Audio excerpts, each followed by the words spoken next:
এই তোমরা যদি ঘুমাচ্ছ কেন মনোযোগ দিয়ে পড়া। বিকেল 5টার সময় তোমরা যদি ঘুমের জন্য ঝিমঝিম করো তাহলে কেমন হলো? স্যার বেশি রাখতে জায়গা পাই না স্যার, অভ্যাস নেই। কি বলছো তোমরা? কেমন বাজে বিকেল 5টা? তোমরা বিকেল 5টাকে রাত বলছো কেন?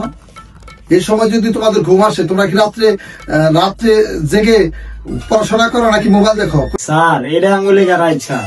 আমি সম্মানিত অভিভাবকদের বলছি, আপনারা যারা আপনাদের ছেলে মেয়েদের লেখাপড়া করান, দেখবেন আপনাদের ছেলেমেয়েরা বেশি রাত জাগে কিনা এটা কিন্তু খেয়াল করবেন।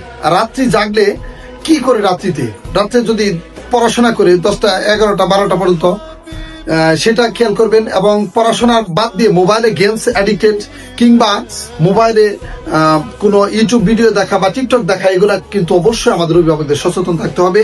আপনাদের ছেলেমেয়েদের টেক কেয়ার নেবেন। তা না হলে এই ছেলেমেয়েরা স্কুলে আসে ঘুমের জন্য ঝিমঝিম করবে এবং স্কুলে আসে ঘুম পাবে রাত্রি জাগরণ করে, এবং স্বাস্থ্যহীনতায় ভুগবে। এবং রাত্রি জাগরণ কিন্তু অকাল মৃত্যুর কারণে। খেয়াল করবেন। Thank you.